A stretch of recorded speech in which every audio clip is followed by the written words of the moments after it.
కల్తీ నెయ్యి కేసులో కల్తీ జరిగినటువంటి మాట వాస్తవమేనా? ఈ వాస్తవాన్ని వైసీపీ నేతలు, ముఖ్యంగా వైసీపీ ఎంపీలే ఒప్పేసుకున్నారా అంటే తాజాగా చోటు చేసుకున్నటువంటి కొన్ని పరిణామాల్ని క్షుణ్ణంగా పరిశీలిస్తే మాత్రం అవునన్న సమాధానమే వినిపిస్తుంది. ఎస్, ఈ కల్తీ నెయ్యి కేసు అనేటువంటిది ఆంధ్రప్రదేశ్ రాజకీయాల్లో ప్రకంపనలు సృష్టిస్తూ ఉంది.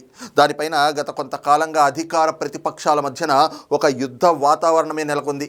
ఇప్పుడు ఏదైతే గనక అరెస్ట్ అయినటువంటి అంబటి రాంబాబు గారు, ఆయన అరెస్టుకి కూడా ఈ కల్తీ నెయ్యి కేసు అనేటువంటి వ్యవహారమే ఒక కారణం అని కూడా చాలా స్పష్టంగా చెప్పుకోవచ్చు. ఎందుకంటే వాళ్ళు అసలు అంబటి రాంబాబు గారు దేనికి బయలుదేరారు, ఎందు గురించి బయలుదేరాల్సి వచ్చింది, మరి మధ్యలో ఆయన ఆ బూతులు తిట్టేటువంటి పరిస్థితులు ఆయనకి ఎందుకు ఏర్పడ్డాయి, ఆయన ఇంటిపైన దాడి ఎందుకు, ఏ సందర్భంలో అలా జరిగింది, వాటన్నిటికీ దారి తీసినటువంటి అంశం ఏమిటి అంటే ఎస్, ఈ తిరుమల కల్తీ నెయ్యి కేసు వ్యవహారమే.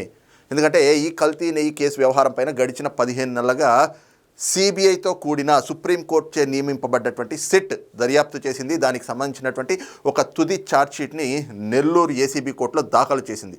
ఇక ఛార్జ్షీట్ దాఖలైంది మొదలు వైసీపీ నేతలు, కూటమి నాయకులు పెద్ద ఎత్తున ప్రచారాలు ప్రారంభించారు. ఇదిగో మీరు నేరం చేశారు, మీకు శిక్ష పడి తీరాల్సిందే అని చెప్పి కూటమి నాయకులు ఒకవైపున విమర్శిస్తూ ఉంటే, ఇంకోవైపున అదే సిట్ ఇచ్చినటువంటి నివేదిక మేము ఎక్కడా తప్పు చేయలేదు, మాకు క్లీన్ చిట్ ఇచ్చింది అని చెప్పేసి వైసీపీ నాయకులు విస్తృతమైనటువంటి ప్రచారాన్ని ప్రజల్లోకి తీసుకెళ్లేటువంటి ప్రయత్నం అయితే కనుక మొదలుపెట్టేశారు.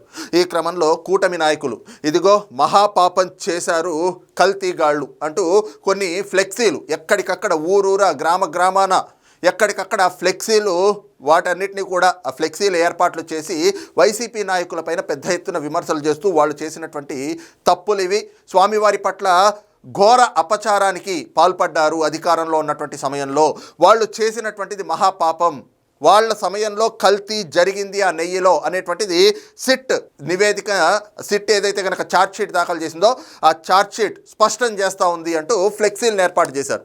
వెంటనే వైసీపీ నాయకులు గుళ్ళకెళ్ళి ఇదిగో మా తప్పే లేదని చెప్పి సిట్ ఛార్జ్షీట్ తేల్చేసింది, కానీ కూటమి ప్రభుత్వం మీ పట్ల అంటే వెంకటేశ్వర స్వామి పట్ల ఇలాంటి తప్పుడు ప్రచారాలు చేస్తూ ఉంది, ఇలాంటి అపచారాల నుంచి మమ్మల్ని క్షమించు అని చెప్పేసి వాళ్ళు కొన్ని పూజల పేరుతోటి ఎక్కడికక్కడ వైఎస్ఆర్ కాంగ్రెస్ పార్టీ నాయకులు కూడా ఆ పూజా కార్యక్రమాలని ఇంకొన్ని కార్యక్రమాలని కూడా వాళ్ళు ఆ రకమైనటువంటి కొన్ని కార్యక్రమాలు ప్రారంభించారు. ఇక ఈ క్రమంలోనే కూటమి నాయకులు ఎక్కడైతే గనక తెలుగుదేశం పార్టీ, జనసేన, భారతీయ జనతా పార్టీ నాయకులు గ్రామాన ఈ మహాపాపం అనేటువంటి ఫ్లెక్సీలు పెడతా ఉన్నారో, వైసీపీ నాయకులు వెళ్ళి ఆ ఫ్లెక్సీల్ని చింపేస్తున్నటువంటి పరిస్థితులు కూడా ఉన్నాయి.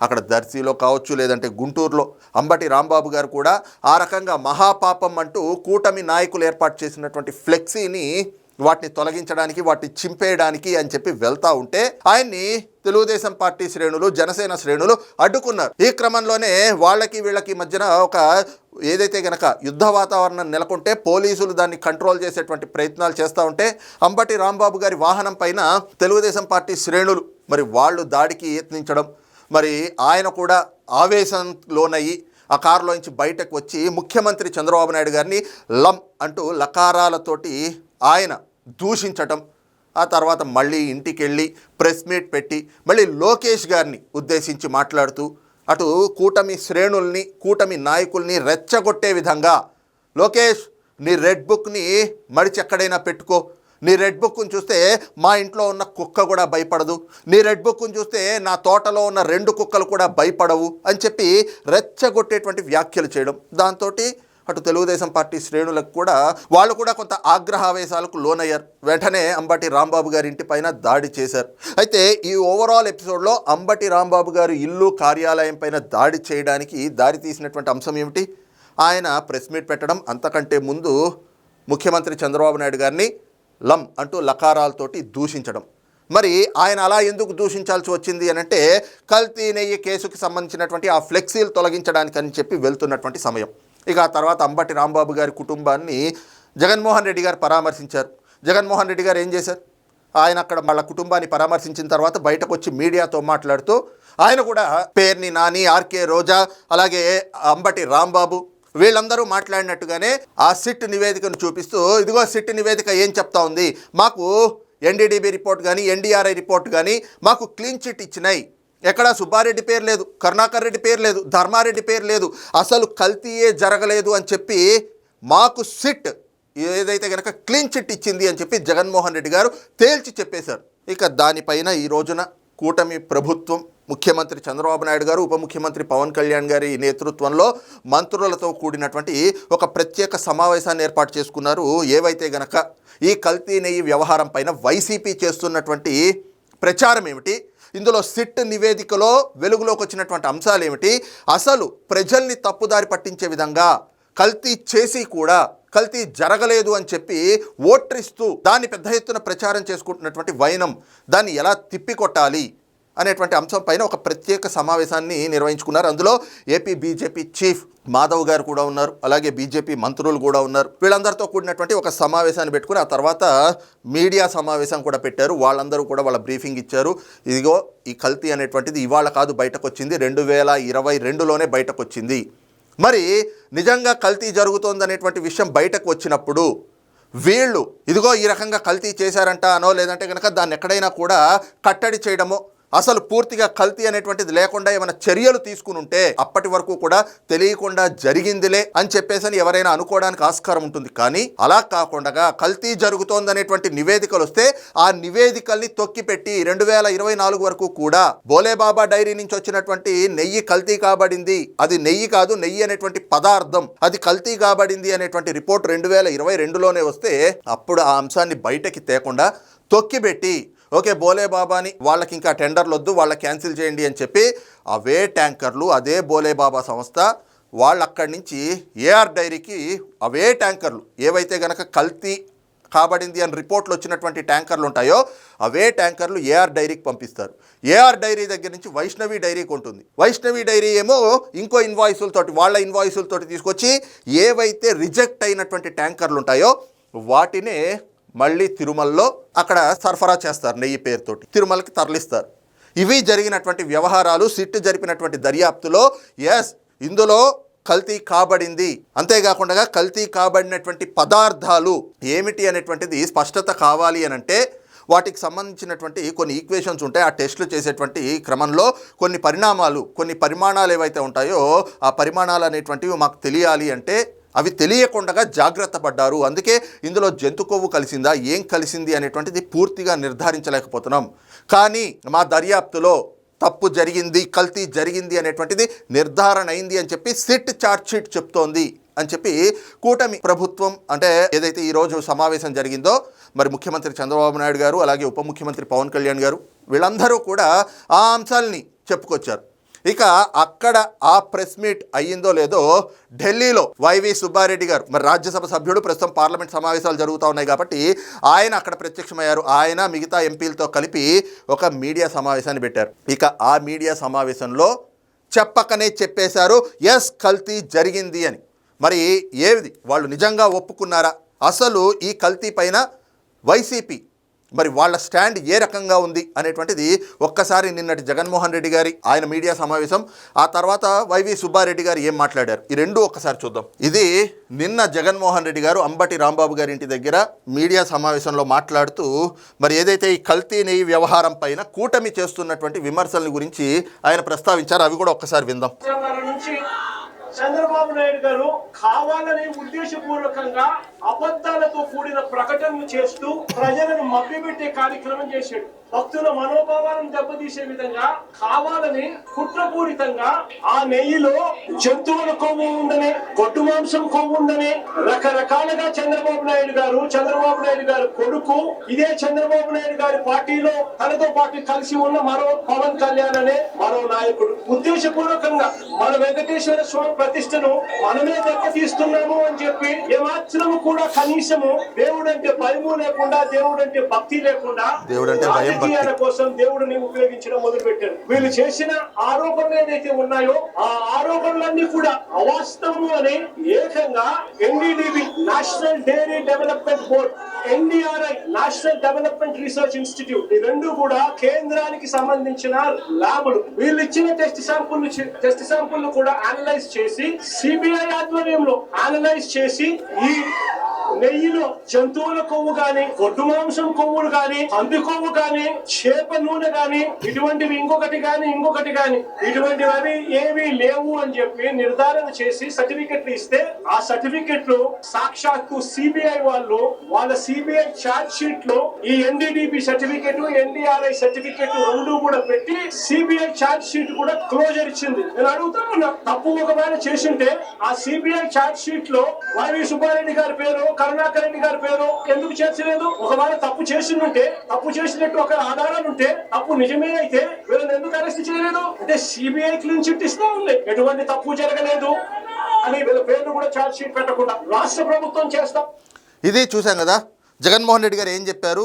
సిబిఐ క్లీన్ చిట్ ఇచ్చింది. సుప్రీంకోర్టు వేసినటువంటి సిబిఐతో కూడినటువంటి సిట్ ఈ రోజున వైవి సుబ్బారెడ్డి పేరు, భూమన కరుణాకర్ రెడ్డి పేరు, ధర్మారెడ్డి పేరు ఛార్జ్షీట్లో పెట్టలేదు. వాళ్ళని ఎందుకు అరెస్ట్ చేయలేదు? వాళ్ళ దర్యాప్తులో జంతు కొవ్వు, పంది కొవ్వు, లేదంటే ఫిష్ ఆయిల్ ఇలాంటివి లేవు అని చెప్పేసి వాళ్ళు నిర్ధారించేశారు. వాళ్ళు అదే అంశాన్ని ఛార్జ్షీట్లో పేర్కొన్నారు అని చెప్పేసి చెప్తా ఉన్నారు. కానీ వాస్తవం ఏమిటి? సిట్ నిజంగా ఎక్కడా కల్తీ జరగలేదని చెప్పిందా? సిట్ రిపోర్ట్ ఏం చెప్పింది? ఇక దానిపైన వైవి సుబ్బారెడ్డి గారు ఏం మాట్లాడారు ఒకసారి ఆ రెండు అంశాలు క్లుప్తంగా చూద్దాం. ఇది స్పెషల్ ఇన్వెస్టిగేషన్ టీమ్ సిట్ ఏదైతే గనక ఇచ్చినటువంటి ఫైనల్ రిపోర్ట్ ఎప్పుడు ఇచ్చింది? ఇది 24 జనవరి 2026, అంటే ఈ ఏడాది కరెక్ట్గా వారం రోజుల క్రితం సిట్ ఇచ్చినటువంటి రిపోర్ట్ ఇది.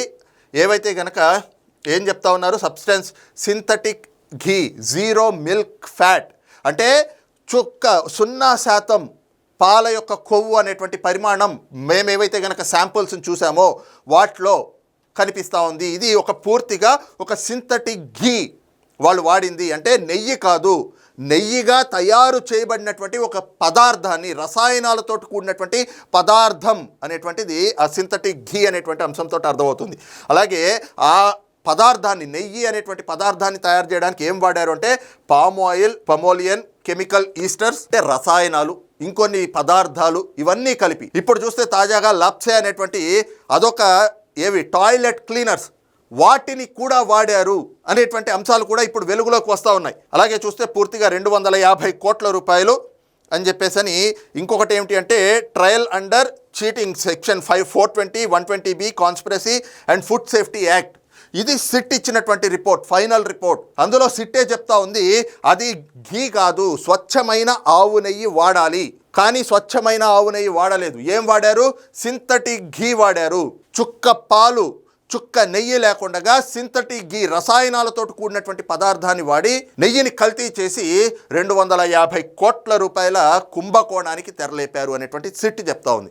ఎక్కడ క్లీన్ చిట్ ఇచ్చింది? కానీ జగన్మోహన్ రెడ్డి గారు, వైసీపీ నాయకులు మాత్రం మాకు క్లీన్ చిట్ ఇచ్చారు అని చెప్పుకుంటారు. ఇకపోతే ఇదే సిట్ ఇచ్చినటువంటి నివేదిక పైన వైవి సుబ్బారెడ్డి గారు ఏం మాట్లాడారు ఒక్కసారి విందాం. సరే, గత 2-3 రోజుల నుంచి సిబిఐ ఎంక్వైరీ కంప్లీట్ అయిపోయింది. వాళ్ళు ఛార్జ్ షీట్ కూడా ఫైల్ చేశారని చెప్పినాక దాంట్లో క్లియర్గా వాళ్ళు చెప్పిన దాంట్లో సిట్ ఎంక్వైరీలో ఛార్జ్ షీట్ ఫైల్ చేసిన దాన్ని బట్టి ఇందులో జంతు కొవ్వు కలవలేదు అని చెప్పారు. జంతు కొవ్వు కలవలేదు కాబట్టి ఇది వేరే పదార్థాల కల్తీ జరిగింది. ఒక్కసారి మళ్ళీ విందాం. జంతు కొవ్వు కలవలేదు కాబట్టి ఇది వేరే పదార్థాల కల్తీ జరిగింది. ఏం చెప్పారు ఆయన? సిట్ ఏదైతే గనక ఫైనల్ ఛార్జ్ షీట్ వేసిందో అందులో వాళ్ళు చెప్పింది ఏమిటి? జంతు కొవ్వు కలవలేదు కానీ వేరే పదార్థాల కల్తీ జరిగింది అని చెప్పి సిట్టే చెప్పింది. సిట్ నివేదికలో అదే ఉంది. సిట్ ఛార్జ్ షీట్లో కూడా అదే అంశాన్ని పొందుపరిచింది. కానీ ఇందాక జగన్మోహన్ రెడ్డి గారు ఏం చెప్పారు? సిబిఐ సిట్ మాకు క్లీన్ చిట్ ఇచ్చింది, అందుకే మా పేర్లు ఛార్జ్ షీట్లో పెట్టలేదు అని చెప్పేసి క్లీన్ చిట్ అనేటువంటి అంశాన్ని తీసుకెళ్తూ అసలు జంతు కొవ్వు కలవలేదు కాబట్టి కల్తీ సహజం అంటూ సజ్జల రామకృష్ణారెడ్డి గారు లాంటి వాళ్ళు మాట్లాడడం. అంటే ఇప్పుడు స్వామివారి పట్ల స్వచ్ఛమైనటువంటి ఆవు నెయ్యితోటి ఆ లడ్డూ ప్రసాదం చేయాలి, స్వామివారి లడ్డూ ప్రసాదం అంటే అత్యంత పవిత్రమైనటువంటిది అనేటువంటిది భక్తుల విశ్వాసం. అది కానీ ఆ విశ్వాసాన్ని కూడా దెబ్బతీసే విధంగా అందులో ఇంకా ఏమేం పదార్థాలు కలిసినాయి అనేటువంటిది నిర్ధారణ అయి పూర్తిగా వాటన్నిటికీ సంబంధించినటువంటి ఇంకో నివేదిక బయటకు రావాలి. కానీ అక్కడ ఏముంది? జంతువుల కొవ్వు కలవలేదు కాబట్టి ఏదో రసాయనాలతోటి ఇంకో పదార్థాలతోటి కల్తీ జరిగింది అని వైవి సుబ్బారెడ్డి గారు ఒప్పుకుంటున్నారు కదా. ఇంకో పదార్థాలతోటి కల్తీ జరిగింది అంటే స్వామివారి పట్ల అపచారం చేశారు. కలియుగ ప్రత్యక్ష దైవంగా కోట్లాది మంది భక్తులు, హిందువులు ఎంతో భక్తి విశ్వాసాలతోటి కొలిచేటువంటి వెంకటేశ్వర స్వామి పట్ల ఘోరమైనటువంటి అపచారం చేశారు, మహాపాపం చేశారు అని చెప్పి ఈ రోజున వైవి సుబ్బారెడ్డి ఏ టీటీడీ బోర్డుకి చైర్మన్గా వ్యవహరించారో 2019 నుంచి 2023 వరకు ఆయన కాలంలోనే ఈ అపచారం, ఈ మహాపాపానికి బీజం పడింది. ఈ రోజున ఆయనే ఒప్పుకుంటా ఉన్నారు. ఇది ఏదైతే గనక ఇంతకాలం వైసీపీ నాయకులు తప్పు చేసి ఆ తప్పును కప్పిపుచ్చుకోవడానికి ఏ రకంగా వితండవాదనలతోటి ప్రజల్ని నమ్మబలకాలి అనేటువంటి కుట్రలు చేస్తూ వస్తూ ఉన్నారో, దానిపైన పెద్ద ఎత్తున ప్రచారాలు చేసుకుంటా ఉన్నారో, జగన్మోహన్ రెడ్డి గారు సైతం క్లీన్ చిట్ ఇచ్చేసింది సిబిఐ అని చెప్పారో, సిబిఐ క్లీన్ చిట్ ఇవ్వలేదు. సిబిఐ అందులో కల్తీ జరిగిన మాట వాస్తవం. అందులో ఉన్నటువంటి పదార్థాలు ఆఖరికి టాయిలెట్ క్లీనర్స్ లాంటి పదార్థాలు కూడా, అలాంటి రసాయనాలు కూడా కలిపారు. దీనికి సంబంధించి ఇంకా లోతైనటువంటి పూర్తి నివేదిక రావాలి. అందులో ఫిష్ ఆయిల్ కలిసింది, లార్డ్ కలిసింది, అలాగే యానిమల్ టాలో కలిసింది, బీఫ్ టాలో కలిసింది. ఇవన్నీ కూడా సిట్ నివేదికలోనే వచ్చినాయి. కానీ క్లీన్ చిట్ ఇచ్చింది అని చెప్పి తప్పుడు ప్రచారాలతోటి ప్రజల్ని నమ్మించాలి అని చెప్పి జగన్మోహన్ రెడ్డి కుట్రలు పనుతూ ఉంటే, ఈ రోజున వెంకటేశ్వర స్వామి తనకు జరిగినటువంటి ఆ మహాపాపం వాళ్ళ చేతే, ఎవరైతే ఆ పాపానికి ఒడిగట్టారో వాళ్ళ చేతే ఈ రోజున ఒప్పుకునేలాగా చేశారు అని చెప్పి స్వామివారి భక్తులు కూడా ఈ రోజున వైవి సుబ్బారెడ్డి గారి వ్యాఖ్యలపైన చర్చించుకుంటున్నటువంటి పరిస్థితి. మరి ఈ అంశంపైన మీ అభిప్రాయం ఏమిటనేటువంటిది కింద కామెంట్ సెక్షన్లో మెన్షన్ చేయండి. Thank you.